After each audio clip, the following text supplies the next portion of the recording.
บ้องผมเฮา บ่ ผมเฮาเนี่ยฮะผมเฮาตอนนั้นยาวเครื่องนี้ บ่ มาเฮาตัดซื้อเขากิน ฮะ ตัดซื้อเขากิน เอาบ่ใหม่มึงดูล่ะพอจับเจือเป็นอะไรจังหวะนั้น ผมเฮาตอนนั้นเครื่องนี้ ผมยาว แม่นเฮาตัด โอ้ขายผมชื่อข้าวกิน แม่น บ่ว่าล่ะ ได้ตัว บ่ แม่นตามเสาเองมัน ขนาดนั้นได้บ่จงไว้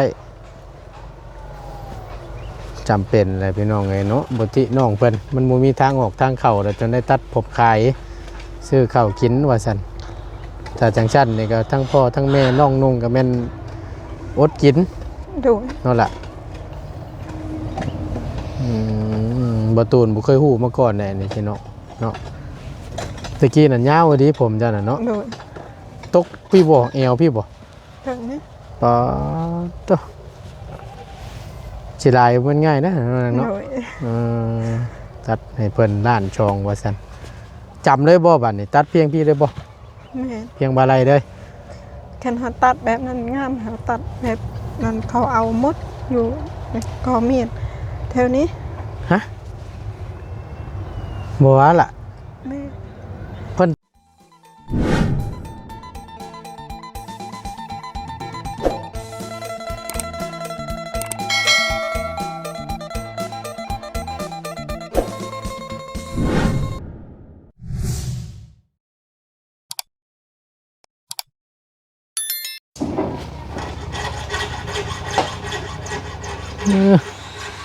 มาบัดนี้ขึ้นเส้นพาเป็นที่เรียบร้อยพี่น้องใส่บงกุงบงกบเนาะเมื่อวานนี่ยังปูแป้นปูหยังอยู่บ่ตูนมาหาแล้วก็พี่น้องเอ้ยเมื่อวานนี่บ่ตูนถ่ายคลิปเข้าไป2เทื่อมาหาน้องน้ำเพิ่นนี่เข้าไปเพราะอัดคลิปเป็นหยังแล้วเรียบร้อยไม่บ่หลังซ้ำบาทนี่2ครั้งพี่น้องเอ้ยทั้งบ่ตูนก็ได้บ่ได้เอาคลิปของน้องน้ำให้พี่น้องได้เบิ่งนะครับชมน้ำกันเมื่อวานนี่เนาะขอโทษขออภัยหลายๆเด้อพี่น้องเด้อมาบาทนี้มาลองมืออีกสักครั้งหนึงพี่น้องบ่ฮู้ว่ามันสิ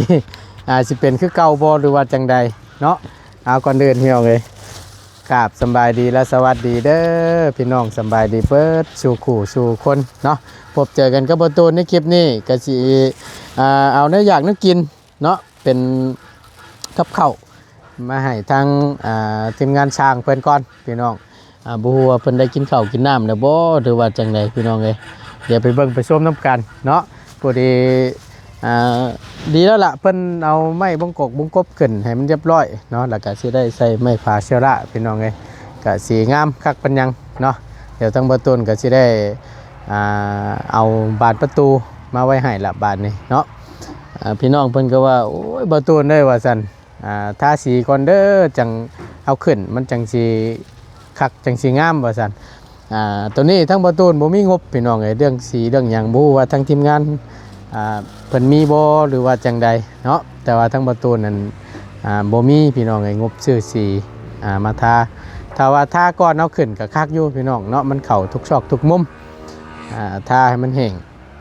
แล้วจังค่อยประกอบหั่นนะก็คักคือกันนั่นก็ได้ถ้าว่าเฮาเอาขึ้นแล้วเฮามาทาน้ำดังนี่มันก็สิบ่คักปานใดเนาะไปเดี๋ยวทั้งประตูนสินำกับข้าวนี่แหละไปให้ทั้งไอ้สร้างเพิ่นเดี๋ยวให้ทั้งน้องน้ำเพิ่นหาสู่กินเนาะโอ้โหสิหลังอยู่บ่เด้เนาะพี่น้องเอ้ย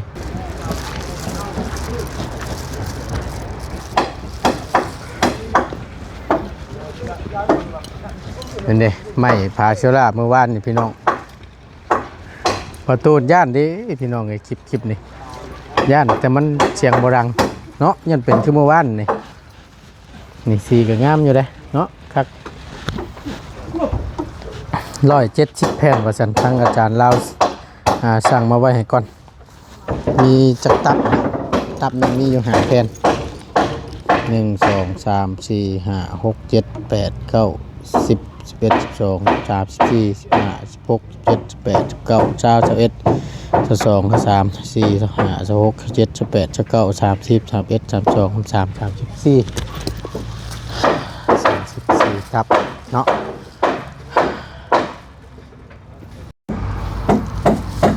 เป็นจังไดบัดนี้คือจังว่านั่งโกโชอยู่กอดนั่งกอดเข่าอยู่แท้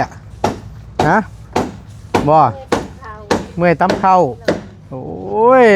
เนาะตำเข่าว่าติเอาสบายดีเด้อโดยคือบ่ให้ตาเฒ่าตำนะ คือเดียวมันบ่แพ้เลย ผู้เดียวมันบ่แพ้เจ้าก็ไปตำซอยบัดนี้ ตามใจ มันก็เจ็บหลังอีกแล้ว เจ็บแหละ อาการหนักแล้วนี่ คือเดียวนี่คือมันบ่แพ้กัน ฮะ คือเดียวมัน อืมอืม รู้ ซอยลูก เบิ้งในได้น่ะกี่พุ่นคูบโคบลงมานั่นน่ะ เต็มเบิดหัวนั่นน่ะโพเจ้ากระโจมออกเลยจากตารางนั่นน่ะหม้อการน้ำหงน้ำห้อนเขาออกเลยนั่น ขึ้นน้ำหอมนะ หม้อยังชาน่ะ อัดเลยอัดแหละตกถึกจอกถึงยังหั้นแหล้วเนาะ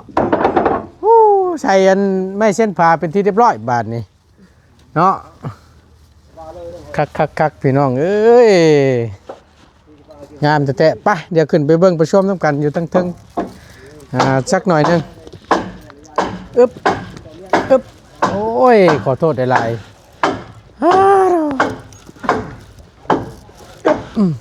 บอกพ่อบ่ให้นี่ไม่แป้นดือว่ายังบ่ทันได้ตีฮะยังบ่พอซ้ำขาดประมาณจักแผ่นนี่น่ะ ประมาณ4ประมาณ2เป็น6เออขาดทั้งนี้น้ำแน่บริเวณไม่เช่นเท่าครับ ขาด4แผ่นทั้งนี้เนาะ 2แผ่น ช่องบ่อยู่นี่ ประมาณ2ตัว4แผ่น โอ้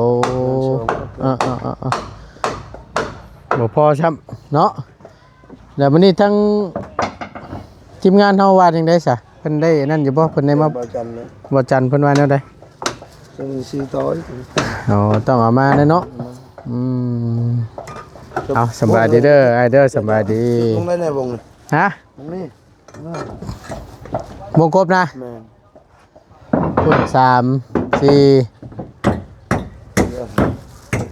ขั้นนี้เอาไปตามที่อันบ่จันก็คุยกับมันไอ้กะบ่ แม่นตัวนี้ ขั้นมานี่เนาะ แม่น ขั้น ครับตัวนั้นอีกเหมือนกันห้องนึงเหมือนห้องนึง เดือจักวงน่ะนะ เรือหา เดือ5 แม่นตัวนี้วงนึง 1 2 4 3 4ตัวนี้ เอาไว้ใช้3บานเลยตัวนี้วงนึง อ๋อแม่นตัวนี้ก็ใช่บ่ 1 2 3 4 4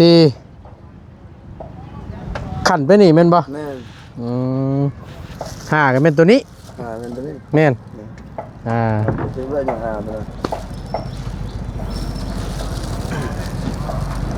เพราะว่า ใส่ระเบียงเนาะ ใช้ระเบียงแถวนี้เนาะ ดิ้ง ใช้ลูกติงเลย มาครบแล้วว่าลูกติงยังอยู่บ่ 4 มัด 4 มัดทั้งเบิดทั้งมวล 3 มัด ทั้งเบิดทั้งมวลมันใช้จักอันน่ะ 7 มัด 7 มัด ไปบ่ อืม พวกนี้จะลงหัวอย่างอยู่ทางไป โอ้ยบ่ผ่านเลยนี่ บ้านแล้วตัวนี้ต้องไปทิ่ม เนาะ ตอนนั้นมีเปลือกมันนี่ปลูกไว้คือว่างาม สลัดผู้ใครโตขี้ลายก็เอาไว้ตรงลุ่ม โตมันดีแหละก็เอาไว้ตรงเทิง บ่ ถ้ามันเวลาเจ้าจิซื้อมันแบบนี้แหละเห็นบ่ ประตูกีฬามันอยู่ทางนี้ครับผมบ่เห็น ประกบอยู่1หันหน้าเพิ่นลงว่าติเนาะ แกะเบิ่งโอ้ตะไล แต่ว่าอันเดียวนี่ล่ะว่า เดียวนี้ยาวไปถึงเลย เนาะเฮ้ย ดูไปมาไป อ๋อเพิ่นประกบไว้ในนี่เนาะบัดบ่เห็นเนาะ บ่เห็นนะเบิ่งทางเทิงนู่น บัดคำว่าง่ายนี่ก็คือว่าเนาะ ไปจักชื่อกันไงแบบนั้น ประกบในนี่เนาะแม่นความเพิ่นพี่น้องโอ้ยเนาะ ตัวนี้เนี่ยคือกันนี่เห็นบ่ สองอันเลยน่ะโมออก นี่ออกเลยเด้ อ๋อกราบเพิ่นนั่นบ่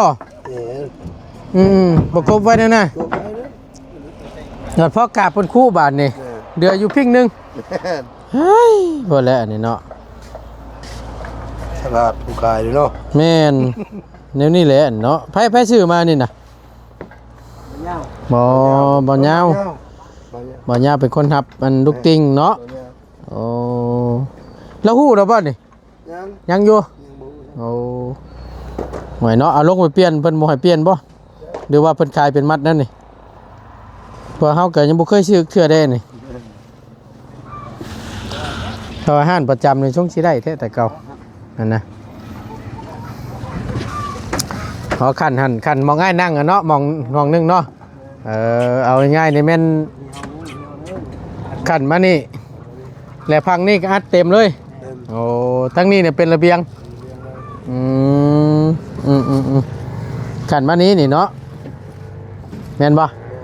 ตัวนี้เป็นวงใช้อันตัว ตัว3 บาท ตัว3 บานหันเป็นตัวโชว์เนาะเชื่อว่าง่ายๆก็แม่นมองระเบียงนี่ก็แม่นเต็มเลยเนาะเต็มหมดเลยบานนี่คักพี่น้องเอ้ยอันนี้หากเอาขึ้นเมื่อวานนี่บ่ ขึ้น เมื่อวานนี้กับมื้อนี้เนาะเมื่อเช้าเรายังฝนตกเลย ยันเรื่องจักรเรื่องรถไฟยันสดเรื่องมันประมาณนี้ โดย เด็กเฮ็ดมันก็ แนมสิเนาะคักอยู่ได้นี่นะ ฉันเรายอมน้องน้ำบะคือกระยานั้นเนี่ยมุงจังสีนะเอาตัวนี้ลงนะโอ้โหเอาแล้วมันว่ะ บ่หยอกเพิ่นบ่ ยอมเศร้านี่ โดยตัวนี้ก็แก้ได้อยู่นะว่าติเนาะปาดูว่าเด้อเนาะทั้งว่าจันทร์ว่าสิมาอันช่วงได้สอันแฟนอนุสิช่วงเที่ยงนี่บ่จันทร์ว่า โดยช่วงเที่ยงเนาะพากันกินข้าวแล้วมื้อนี้ยังอยู่ผู้ดีแล้วเฮาชื่อเด้อเป็นอันชิ้นหมูชิ้นหยังมิแต่ว่าเดี๋ยวเฮาสิเอาไว้ให้น้องเพิ่นเฮ็ดกับข้าวแต่งข้าวสู่กินเด้อผู้ดีมื้อนี้บ่ได้ซื้อเครื่องดื่มมาฝากช้ำมื้อนี้โดยเนาะบ่ได้มาฝากนะเนาะฝนตกพี่น้องมื้อวานนี่ก็นํลงมาว่าซั่นแต่ว่ามันก็บ่แฮงเนาะแพงอยู่บ่ตั้งปีมื้อวานนี่แพงอยู่บ่ฝนตั้งธรรมดาเนาะอ๋อปุยไปตัวนี้เนี่ยเป็นโทรโล่งเลยตัวนี้เนาะเข้ามาเข้าประตูใหญ่มานี่ก็แม่นถึกโทรตัวนี้มันโล่งเลยดิฟเข้าหันน่ะแม่นห้องนอนดิฟเข้านี่ก็แม่นห้องนอนไว้เสียงสิได้เฮาว่าน่ะชวนลายปัดเพิ่นเฮ็ดปัดอยากไว้ตรงกลางเลยนะประตูนี่เฮ็ดเสียงจังซี่แหละห่างออกจากเสานี่ประมาณจักเซนนี่นี่ฮอดบ่อัน50 นอนเลย ฮอดบ่ 40 ปลาย 40 50ปุ๊ดิเอาเล่นกับตัวนี้เลย น้อย ผมกบตัวนี้ให้มันเฉลียงกันตัวนั้นยับไปพุ่นน้อยถึงแล้วเนาะนี่แหละเฮาจังไงเฮ็ดจังซี่แหละตั้งเทื่อปัดไปกวมอยู่ตรงกลางมันบ่คักกันนะ ตัวนี้ก็ตัวนั้นปองใหญ่นะครับทีนี้ประมาณ30 เซนซิ ดีอยู่บ่ฮะกินเมี่ยงแหละอ้าวพอแล้วอันนี้เข้าบ่ทันกินเมี่ยงดีอยู่แล้วว่าตรงนี้เนาะก็ตู้ใหญ่เห็นบ่บ่เป็นหยังหรอกเพราะว่าเฮาแอมพาอยู่ได้อยู่แอมพาเป็นนี่แล้วก็ปิดแล้วก็นั่นแล้วแหละให้มันตรงกันแม่นบ่มันบ่ตรงหรอกพี่น้องแนมในกล้องสิก็ว่าแต่ตรงนะมันบ่ได้ตรงหรอกนี่แหละประตูให้เอาสิเรียงสิแหละห้องประตูห้องนอนก็ได้ให้แอบไปแน่มุมใดมุมนึงนะถ้าว่าตรงนะมันบ่งามว่าซั่นซะทั้งเทื่อเปิดลืมมันลืมล็อกลืมหยังเพราะว่าเนาะเปิดประตูเข้าไปเฮ็ดโพโบโยอันว่าอันงูหลังเฮห่วงไข่อยู่กับบ่ไหวได้เนาะ ใช้เอ็นกินกับหยังอันนั้นน่ะตัวเฮโมเมนต์มากระแทบบ่มากระแทบ กินชมกินเมี่ยงเนาะบ่เจ็บท้องเจ็บหยังบ่เข้าบ่ทันได้กินนี่นะเจ็บกระแลนไปพูดนั่นแหละบ่จังเบ้าแล้วก็เนาะลำบากแต่ได้ห้องน้ำหมู่มีนี่นะแม่นบ่ที่บ่เนาะห้องน้ำสาธารณะน่ะเนาะเข้าได้เบิดพี่น้องโอ้พูดแล้วตะกี้จังว่าพอได้เอ็นปลาตัวนี้บาดนี้มันแปลนเบ่แหละพูดบาดนี้ลงห้องผู้เป็นกลางคืนนี่พูดดอกน่ะถ่ายไลฟ์ได้บ่ว่าอยู่ยืนมากินมันหุยมาหั่นน่ะเอามันได้รถจนสิเป็นลม เอากินใช้ได้เด้อเดี๋ยวเอากับข้าวให้น้องหน้าเพิ่นหาชูเจ้ากินก่อนยังเหลืออยู่นี่เนาะ 6แผ่นบ่พอว่าซั่นพอดีทั้งบ่จันว่าสิสั่งมาแล้วว่าซั่นไม่ฝาเชลล่าก็ยังบ่ทันขึ้นเนาะรอให้ใส่อันนี้ให้มันแล้วก่อนแผ่นอะลูซิ่งนี่กำลังสิมาว่าซั่นอึ๊บ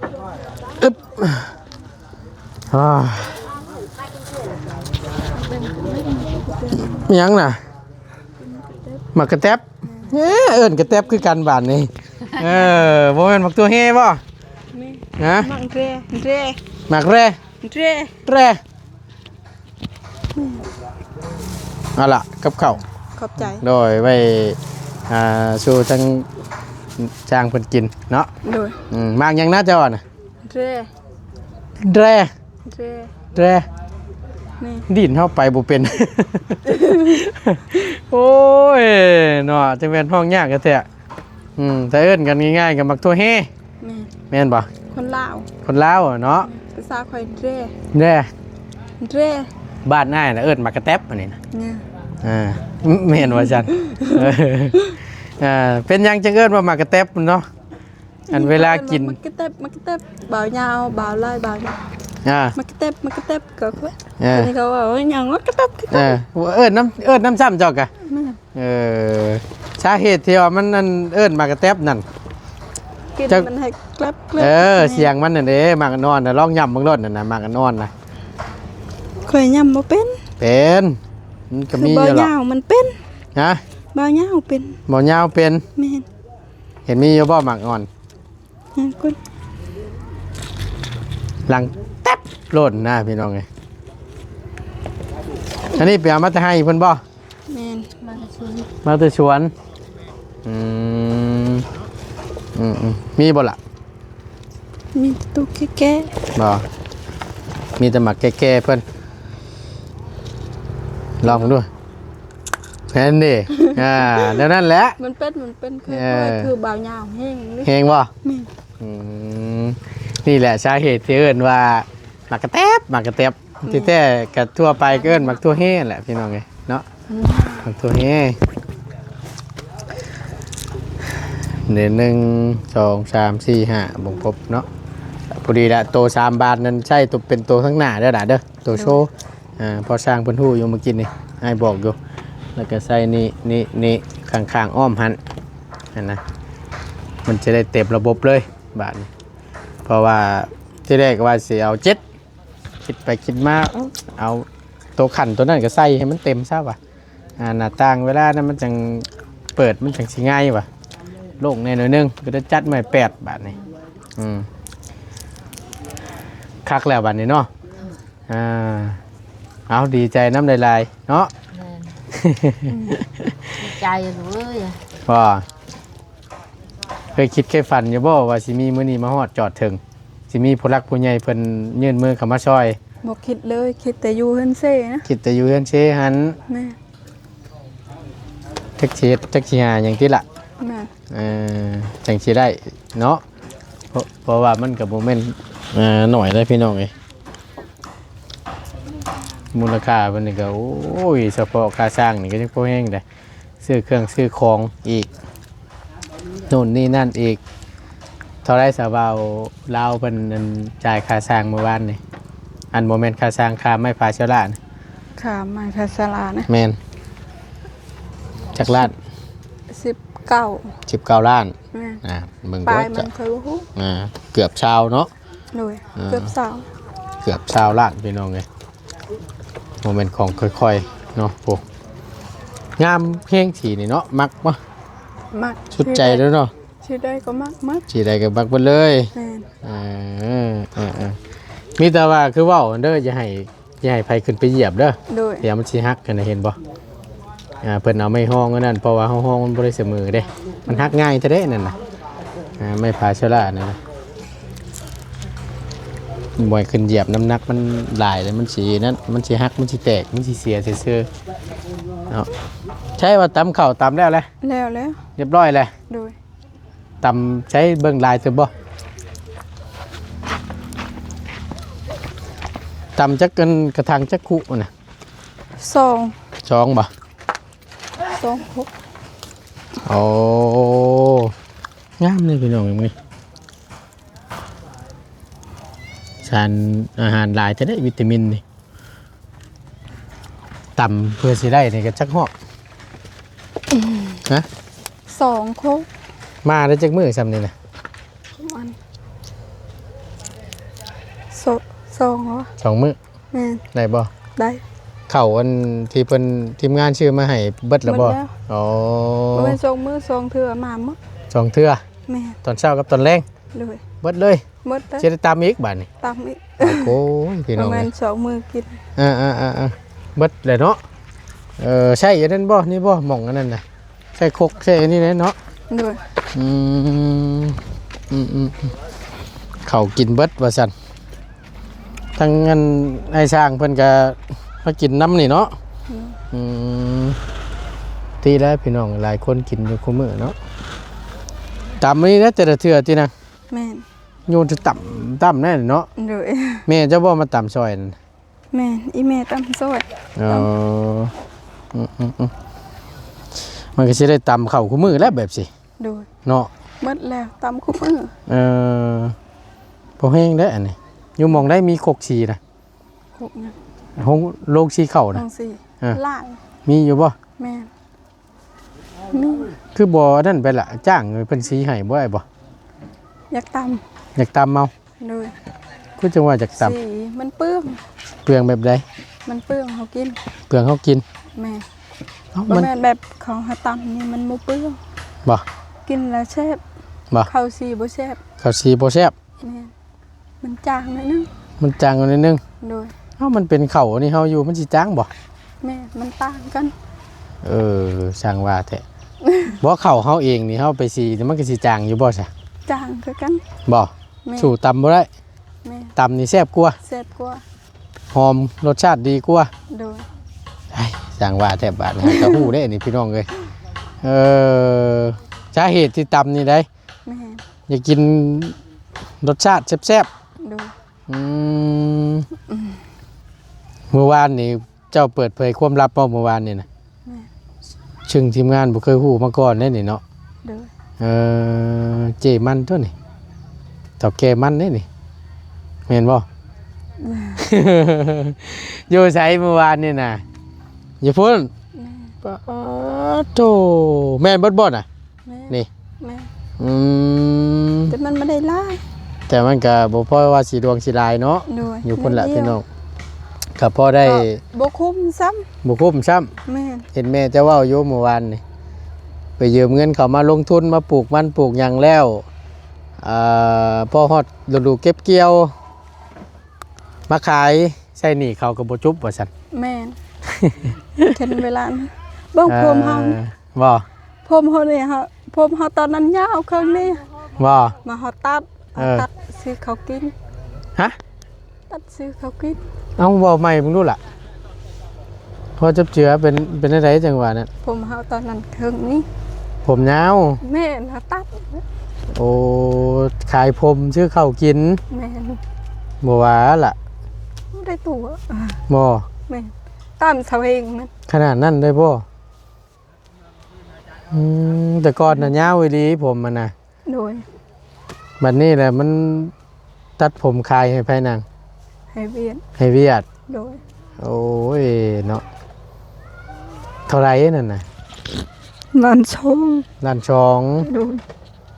ยอมขายผมเจ้าของเพื่อมาแลกกับเงินพอได้มาซื้อข้าวจุนเจือในครอบในครัว โดย อย่าสู้ให้แล้วล่ะ เนาะจักปีแล้ว เอาตัดแต่เดือน8 เดือน8 โดย ปีที่แล้วนี้ โดย เอ่ ตอ อน นั้นเขาบ่มีเขากิน ช่วงนั้นนะ โดย หมูมีข้าวกินจำเป็นต้องได้ขายผม โดย ชิลายแล้วเนาะน้องเนาะ โดย เปิดสัญญาณเนาะ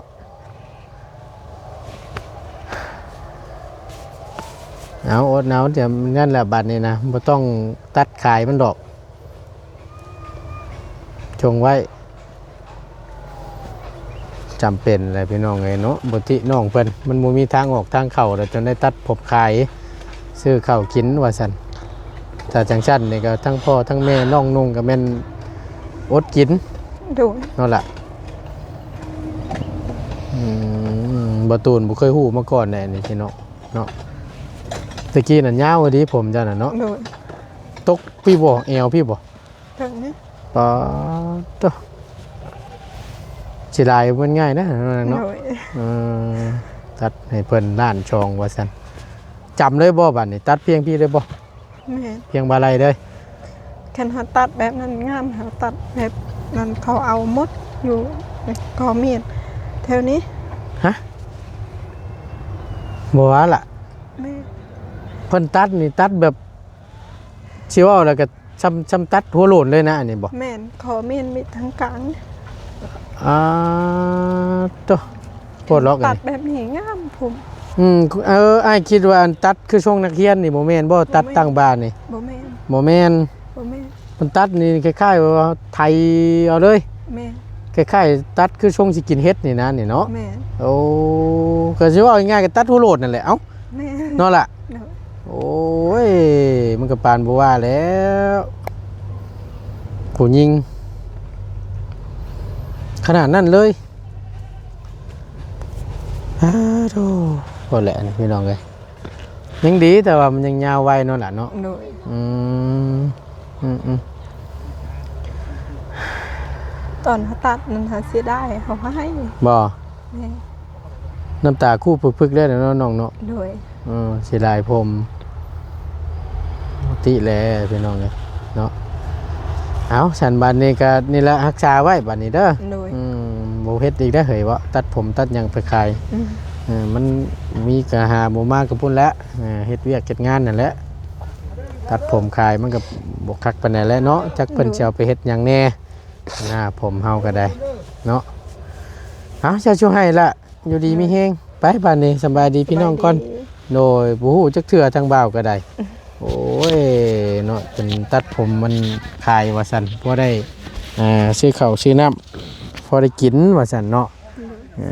โอเคพี่น้องเอ้ยปะทางบ่ต้นก็สิได้ขอล่ำลาก่อนบัดนี้เนาะ